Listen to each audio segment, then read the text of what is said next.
Pada zaman dahulu di sebuah desa di daerah Jawa Tengah, hidup seorang pemuda bernama Jaka Tarub.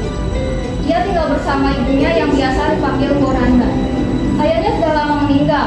Sehari-hari Jaka Tarub dan Goranda bertani padi di sawah. Pada suatu malam, di tengah tidurnya yang lelap, Jaka Tarub bermimpi mendapat istri seorang bidadari nan cantik jelita dari kayangan. Begitu terbangun dari tidur, Ternyata aku cuma mimpi. Tapi mimpiku indah sekali ya. Ini terbayang sampai sekarang. Duh, aku jadi tidak bisa tidur lagi. Sebaiknya aku keluar rumah saja.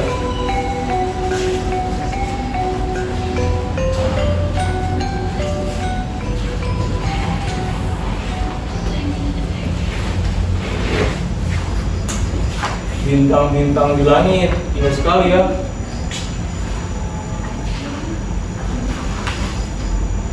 sesaat Jaka Tarub sedang melamun, tiba-tiba terdengar ayam jangan berkokok mengatakan hari sudah pagi. Ibu Jaka Tarub pun terbangun dari tidurnya. Di mana Jaka Tarub ya? Kok sudah tidak ada di kamarnya? Oh, itu dia. Pagi-pagi sudah melamun di depan rumah. Apa yang sedang dia pikirkan ya? Apa dia sedang memikirkan ingin segera berumah tangga? Teman-teman sebayanya pun rata-rata telah menikah. Kasihan anakku. Aku harus membantu Jaka Tarub agar mendapatkan istri yang baik untuknya.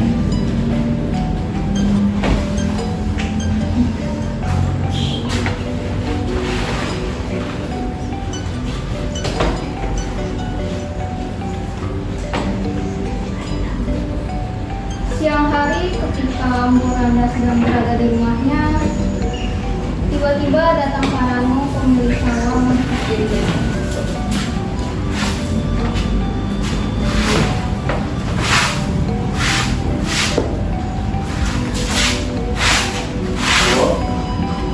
Mengapa anakmu hingga saat ini belum menikah juga? Entahlah Parano, ada apa kau menanyakan itu padaku? Tidak ada apa-apa, Bo. Saya bermaksud menjodohkan anakmu dengan anakku. Araswati namanya. Oh, aku setuju padamu Parano. Tapi sebaiknya kita bicarakan dulu pada anak kita masing-masing. Ya. Saya setuju dengan itu. Mari kita tanyakan pada anak kita masing-masing.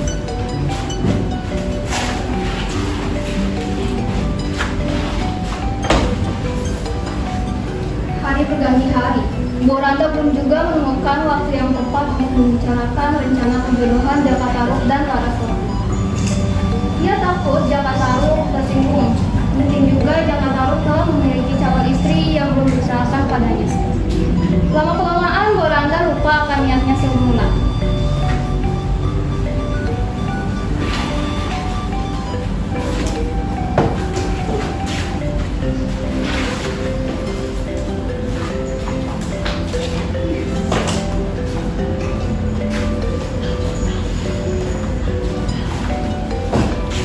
Bo,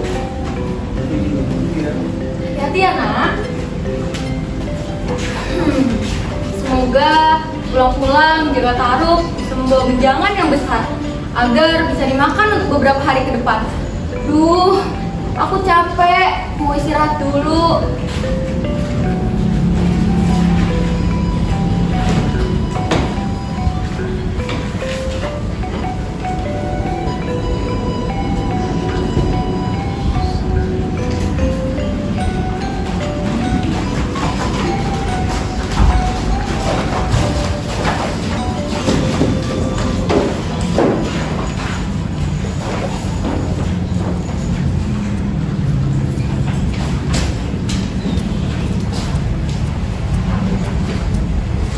Tak lama kemudian di tengah hutan, Jaka Tarub berhasil memanah seekor menjangan.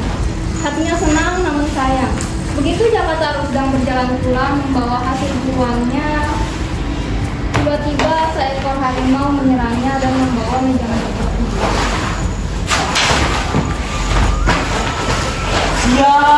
Sial. Baru kali ini aku sesial ini. Hewan buruan sudah di tangan, diterkam hewan buas. Pertanda apa ya ini? Sudahlah. Aku tidak boleh berpikir yang tidak-tidak. Sebaiknya aku melanjutkan perjalananku.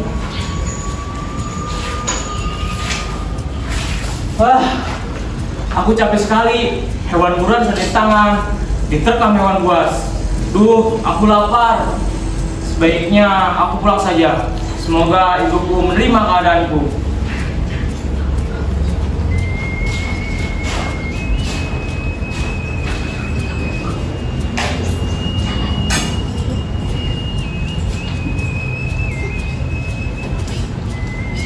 Ketika Jaka Taruk mulai memasuki desanya, Jaka Taruk mulai tidak enak hati.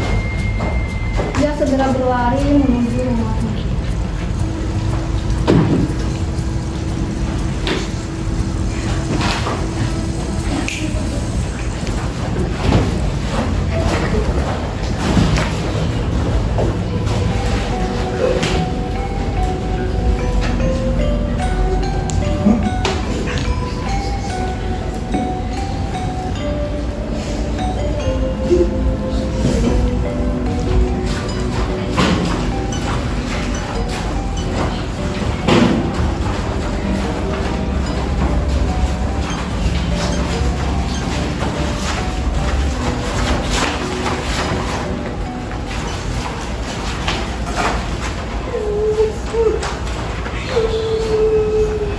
Ada apa ini? Ibu! Ibu! Jaka Taruk yang menyadari kalau ibunya telah meninggal, tak sanggup menahan air mata. Inilah bukti atas firasat buruk yang dirasakannya sejak pagi tadi. Jaka Taruk tak sanggup berbuat apa-apa. Ia hanya termenung memandang wajah ibunya. Ia merenungi nasibnya yang kini sebatang kara. Jaka Taruk juga menyesal belum memenuhi keinginan ibunya melihat ia belum berumah tangga dan meminang cucu. Tapi semua tinggal kenangan. Kini ibunya telah beristirahat dengan tenang.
Sepeninggal ibunya, Jaka Taruk mengisi hari-hari dengan berburu. Hanya dengan berburu, Jaka Taruk bisa melupakan kesedihannya. Di suatu pagi hari, Jaka Taruk telah bersiap-siap untuk berangkat berburu. Dengan santai ia berjalan menuju hutan Wanawasa karena hari masih pagi. Ketika sampai di hutan pun, Jaka Taruk hanya menunggu hewan buruan lewat di depannya. Dari tadi pagi aku tidak melihat hewan buruan dan tidak ada satupun hewan buruan yang aku dapat. Duh, aku haus sekali. Aku coba cari air.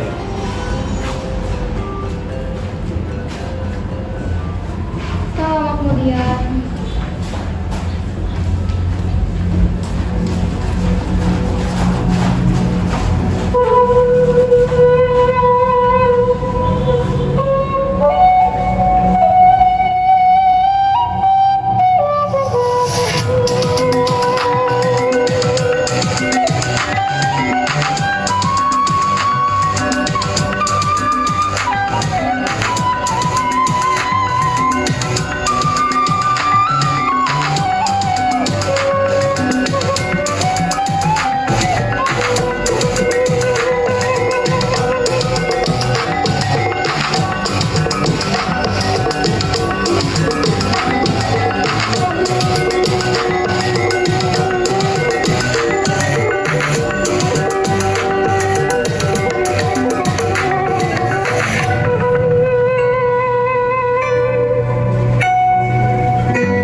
sudah terlihat dari sini.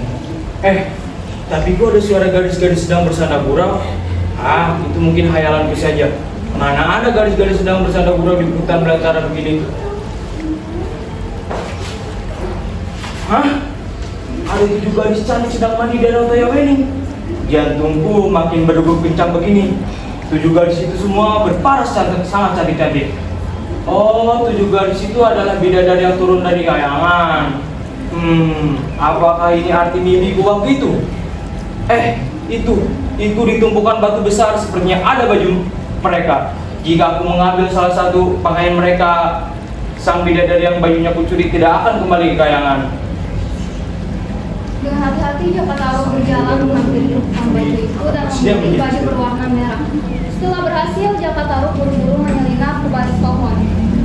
Tiba-tiba seorang dari bidadari itu berkata, Ayo saudari-saudariku, kita pulang sekarang. Hari sudah sore.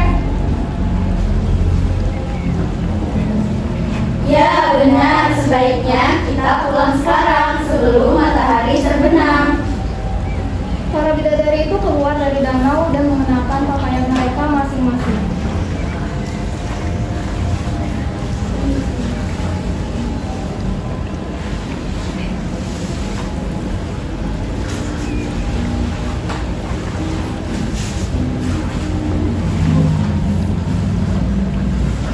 Pakaianku tidak ada. Di mana pakaianku? Duh, siapa yang mau ambil pakaianku? Di mana kau taruh bajumu, Nawulan? Di sini, sama dengan pakaian kalian. Duh, gimana aku ini? Kalau pakaian tidak ada, aku tidak bisa pulang ke kayangan. Karena Nawangwulan tidak menemukan bajunya, ia segera masuk kembali ke danau Toyawening.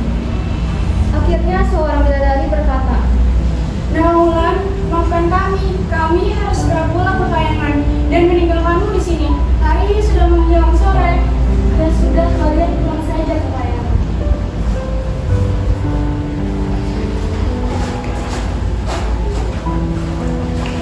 Nawangwulan tidak dapat berbuat apa-apa. Ia hanya bisa mengangguk dan melambaikan tangan kepada keenam temannya yang terbang perlahan meninggalkan danau Toyawening. Mungkin memang nasibku menjadi penghuni. Aku harus gimana coba? Masa aku harus berbilang dengan selamanya? Nawang, walaupun merasa putus asa dan tiba-tiba berucap, Dengan siapa yang bisa membeli pakaian akan dijadikan saudara. Tapi bila ia laki-laki akan dijadikan suami. Jakataru yang sedari tadi memperhatikan gerak-gerik Nawangwulan dari balik pohon tersenyum senang. Hahaha, akhirnya mimpiku menjadi kenyataan. Jakataru pun keluar dari persembunyiannya dan berjalan menuju ke arah danau. Ia membawa baju mendiang ibunya yang diambil ketika pulang tadi dan segera meletakkan baju yang dibawanya itu ke atas batu besar seraya berkata, Hai bidadari, aku Jakataru. Aku membawakan baju untukmu. Cepat, pakailah. Hari sudah hampir malam. Jakataru meninggalkan Nawangwulan dan menunggu di balik pohon besar tempatnya bersembunyi. Tak lama kemudian, Nawangwulan datang menemuinya. Aku Nawangwulan. Aku tidak ada kayangan yang tidak bisa kembali ke nama itu. Hai Jaka, ternyata dari sumpah aku bersedia menjadi dari suami. Terima kasih Nawangwulan. Sebaiknya kita pulang ke rumahku. Baiklah.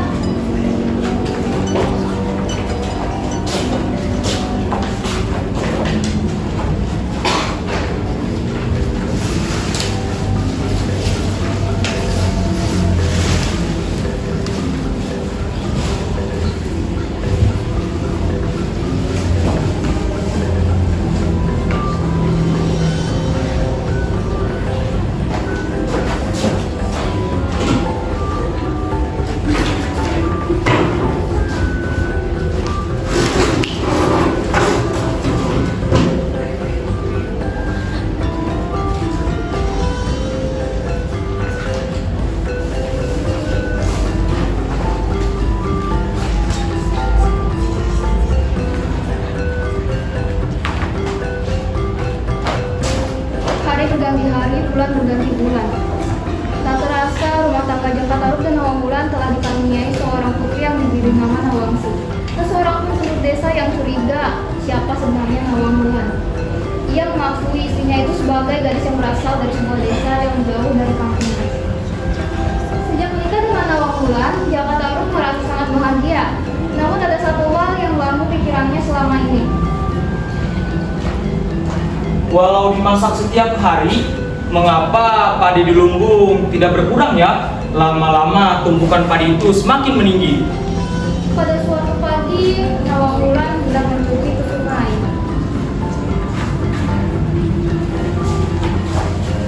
Kalau Mas, jaga Nawangsi dulu ya. Mau buka dulu dan tutup busa nasi yang sedang dimasak. Jangan dibuka ya. Iya, Nawang Bu. Ketika sedang asyik bermain dengan Nawangsi yang saat itu berumur 1 tahun, Jaka Tarub teringat akan nasi yang sedang dimasak istrinya. Oh iya, tadi lagi masak nasi ya? Kayaknya sudah lama memasaknya. Nah, tunggu sebentar ya. Bapak lihat dulu, sudah matang atau belum nasinya? Tanpa sadar, Jaka Tarub membuka bungkusan nasi itu. Dia lupa akan pesan Nawang Wulan. Hah? Di dalam bungkusan ini hanya ada setangkai padi. Nawang Wulan hanya memasak setangkai padi. Apa maksudnya ya? Aku tidak mengerti. Saat Jaka Tarub masih dalam kebingungan, tiba-tiba Nawang Wulan telah sampai di depan rumah menatap marah kepada suami di depan pintu dapur. Kang Mas, kenapa kau makan pesanku? Bilang Mas sedang sakyan mengubah tangkai padi menjadi sepatu nasi. Duh, mulai sekarang aku harus menunggu padi untuk dimasak. Karena itu, kau harus menyediakan mesum untukku. Maafkan aku Nawang Wulan, aku menyesal tidak menghiraukan perkataanmu. Ya, apa mau dikata? Semua sudah terlambat. Mulai hari ini, aku harus menunggu padi untuk dimasak. Sejak kejadian itu, mulailah terlihat kesediaan padi mereka semakin lama semakin menipis. Bahkan sekarang padi itu sudah tinggal tersisa di dasar lumbung.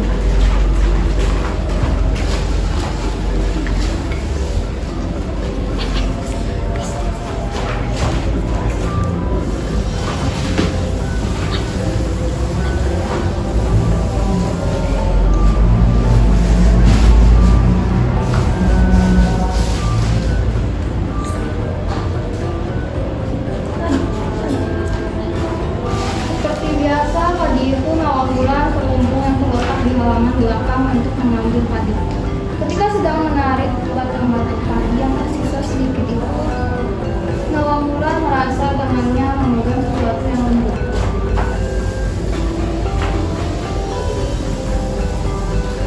Karena penasaran, ia terus menarik benda itu. Hah?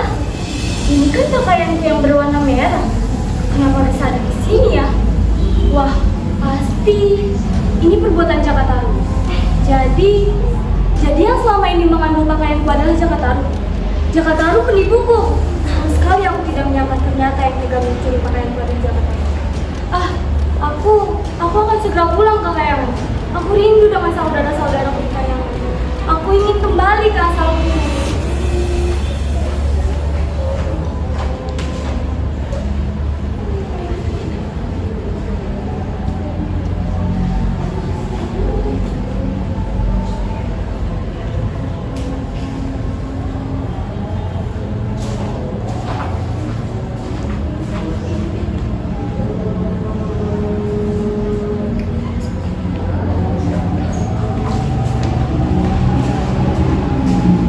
Sore hari ketika Jaka Tarub kembali ke rumahnya, ia tidak mendapati Nawang Wulan dan anaknya Nawangsi.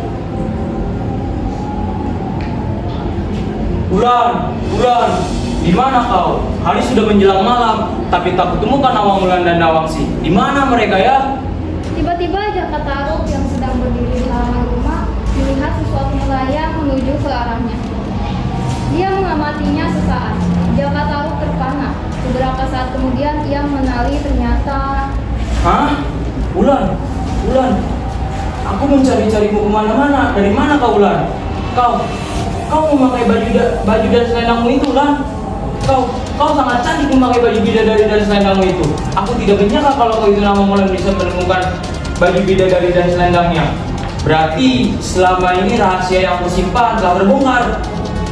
Kenapa kau tega melakukan ini padaku Jaka? Ampun aku Nawangwulan, aku menyesal Nawangwulan. Sekarang kau harus menanggung akibat perbuatanmu Jaka Taruk. Aku akan segera pulang ke Payaman. Kan sesungguhnya aku ini seorang bidadari. Tempatku bukan di sini. Jaka Taruk tidak menjawab. Ia pasrah akan keputusan Nawangwulan. Sekarang kau harus mengasuh Nawangsi sendiri. Mulai saat ini kita bukan suami istri. Dan ini aku serahkan Nawangsi padamu. Anak kecil itu masih tertidur lelap. Dia tidak sadar bahwa sebentar lagi ibunya akan meninggalkan dirinya. Betapapun selalu kepada kebenaran. Nawangsi tetaplah anak. Jika dia ingin membunuh di suatu saat nanti, bakallah datang kamu. Maka aku akan turun menunggu. Hanya satu syarat. Kau tidak boleh bersama Nawangsi ketika aku berbunuh. Biarkan dia seorang diri dengan batak pada ibu.